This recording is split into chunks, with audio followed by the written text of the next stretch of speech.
So we must do two things, two great things together, to encompass that enormous new view that lies before us, but to encompass it within the framework of science, to see it within the whole categorical framework of science, and to see that these two are not separate, but that they are wedded.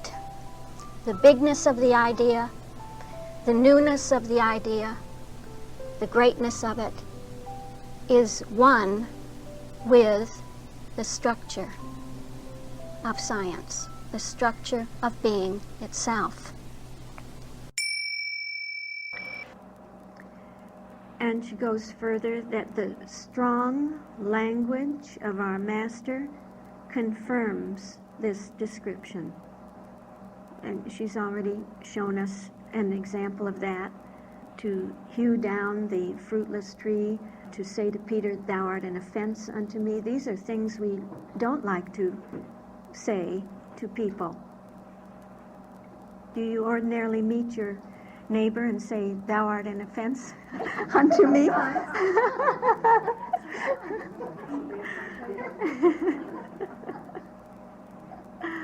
Sometimes we compromise the homeostatic principle within ourselves, don't we? Because we want to be liked and we want to be accepted, and so we're an open system in the wrong way, taking in everything and not rebuking anything.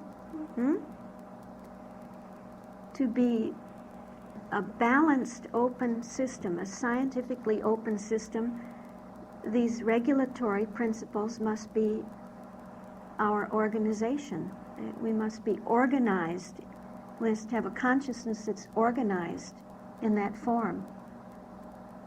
And then we're not wishy-washy, taking everything in and saying, "Oh, it's okay, it'll be all right." Or just to say science purifies and think science is out there somewhere and it's going to purify everything. Science is within us, isn't it? Kingdom of heaven is within you. And so the purification, the purifying of science as an activity is a dynamic activity within consciousness. So that sense of rebuking and rejecting and uncovering and casting out belongs to that homeostasis within us. The only civil sentence which he had for error was, "Get thee behind me, Satan." Get thee behind me. That's a rebuke, a reproof. Still stronger evidence that Jesus' reproof was pointed and pungent. It was pointed, specific, pungent, and it was piercing, is found in his own words, showing the necessity for such forcible utterance when he cast out devils and healed the sick and the sinning. And so now we get the result of it. Actually, if you go back to the beginning of the subtone, you will find the rule of homeostasis that heals the sick and the sinning. And that rule seems to be patterned by the calculus, at least the calculus of the word Christ and Christianity. So as the word, it is to uncover and rebuke sin. Then as the Christ, to cast it out. And finally we get the result of that when it is cast out, the sick and the sinning are healed. Okay?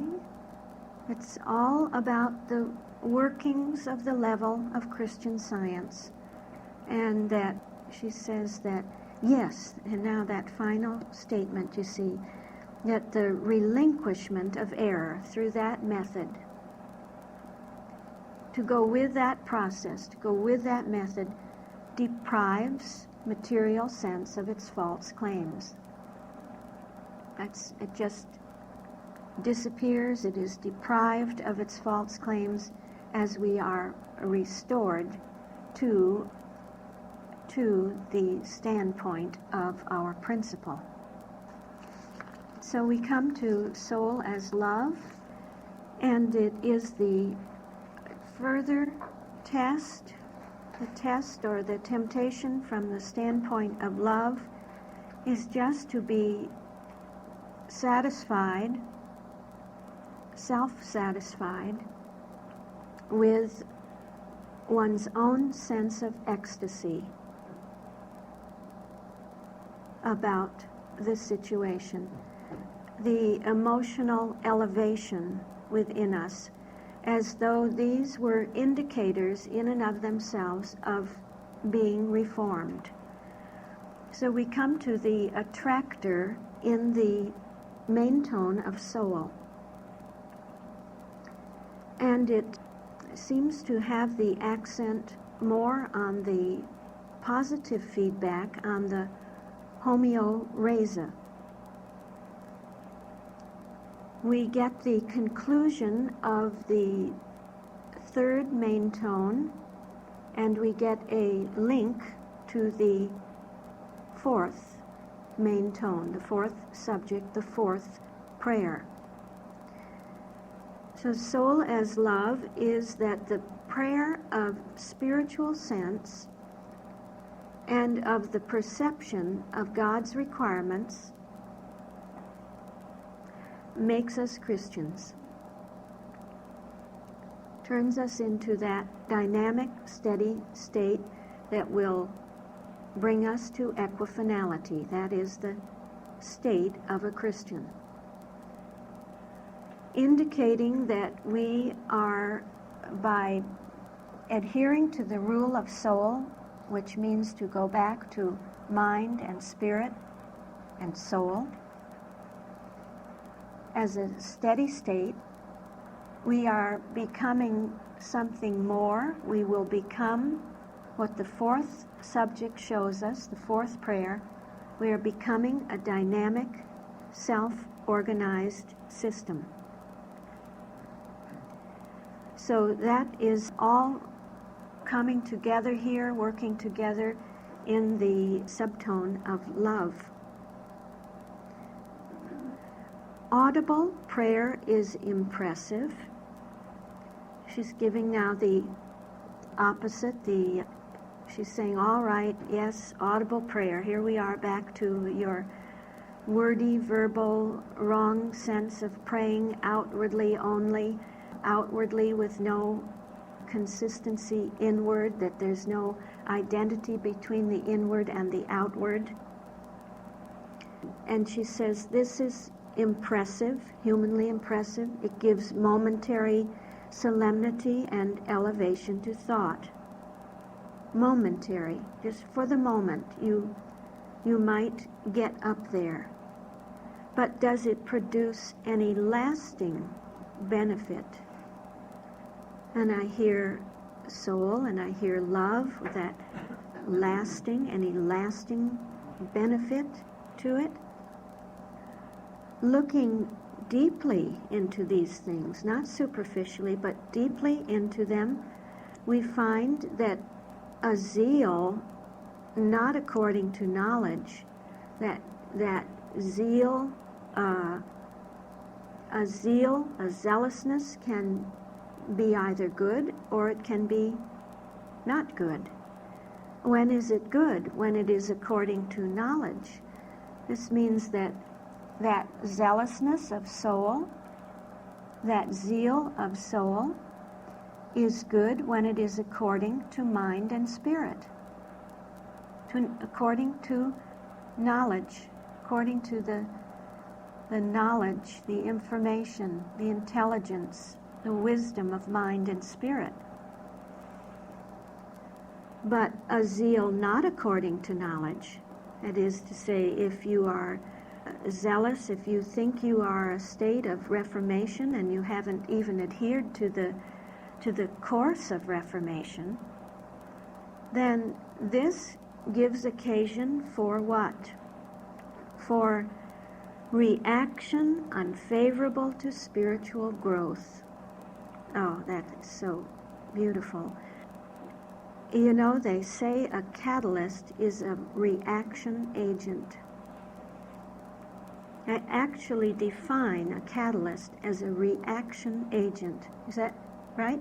A reaction agent? And here she says that autocatalysis, that autocatalytic activity, if it is not, if we are not rooted in mind, spirit, as soul, that the reaction is unfavorable to spiritual growth. It goes this way, toward equilibrium, yeah. And it's unfavorable, therefore, to sober resolve,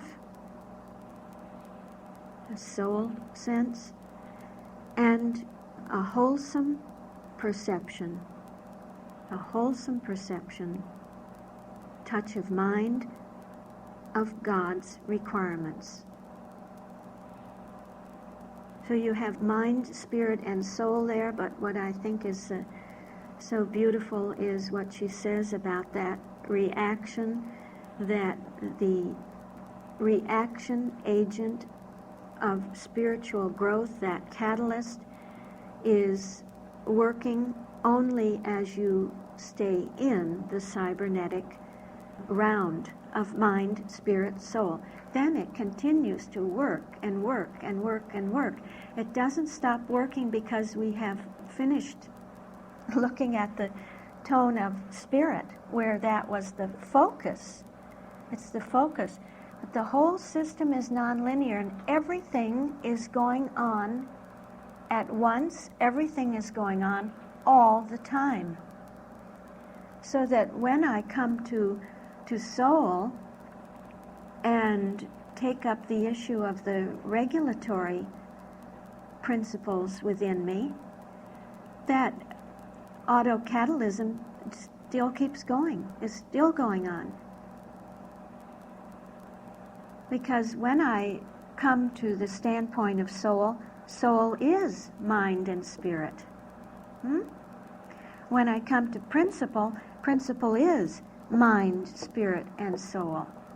So I take the whole autocatalytic sense with me.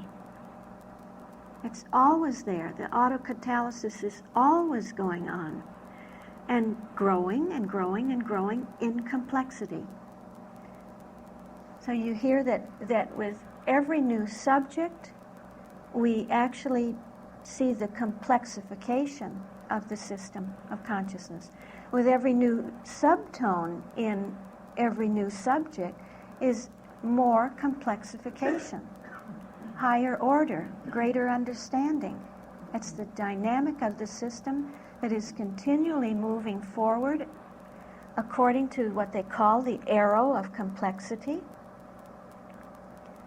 Far from equilibrium, that arrow of complexity.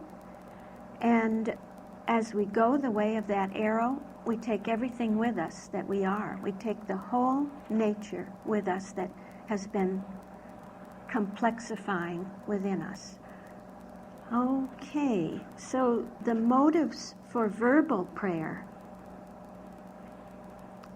may embrace too much love of applause. This is something then that has to be corrected, too much love of applause. Why? Because it doesn't induce or encourage true Christian sentiment. That there is a true Christian sentiment. But it is the outcome, the reaction of a zeal according to knowledge. Physical sensation, not soul, produces material ecstasy and emotion. This is now a false sense of religion. It's the religiosity, within us to become emotional, to become ecstatic, but with no basis there. It's not soul, because soul is mind and spirit. If spiritual sense always guided men, so I hear that there's something that can guide, that is a regulatory principle. Apparently, spiritual sense can guide and regulate. It's really the positive feedback, the homeoraisa. If spiritual sense always guided us, there would grow out of, so that's autocatalytic, there would grow out of ecstatic moments, what? A higher experience, a better life. This is the homeoraisa producing something new, a new and higher and better steady state. Everybody okay? Can you hear the tones?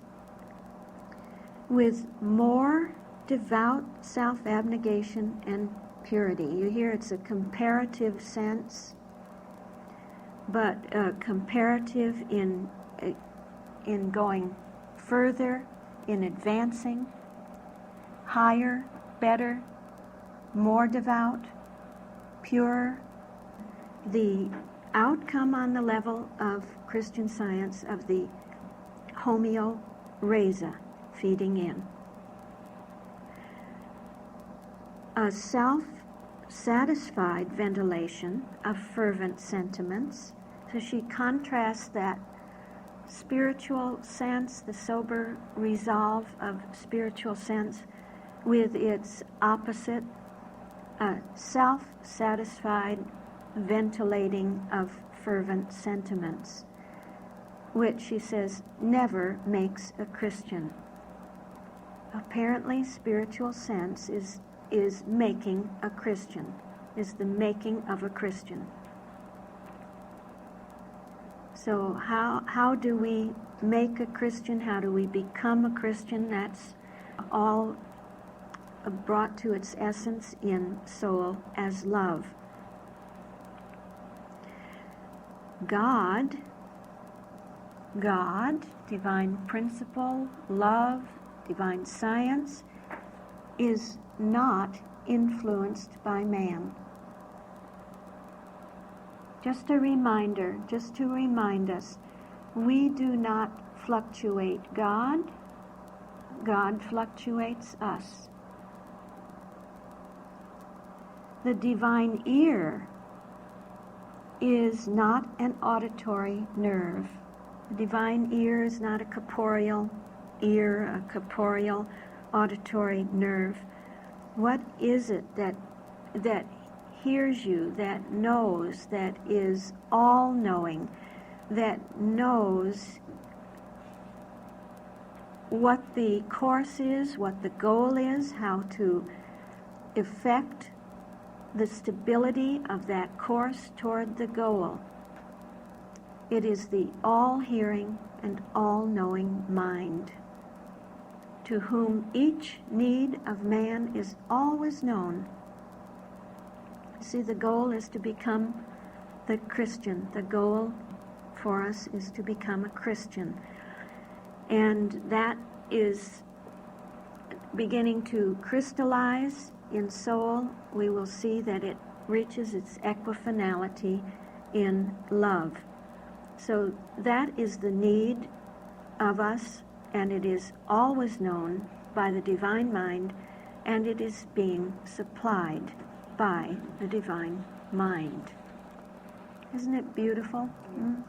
Isn't it beautiful how all these things of the system, all the elements of the system keep breaking in? I think Max called it he'd say it's like a score, like a musical score, how you go along with the main melody, but perhaps several instruments, the violins or something, the piano or whatever plays the main melody, but then in will come the tuba or the fife or the kettle drum or whatever to accentuate that, to say, don't forget this, and I'm showing you that melody. I am bringing the variety into that melody, the fullness into that melody, which you would otherwise think is a simple melody and wouldn't realize that the whole of the orchestral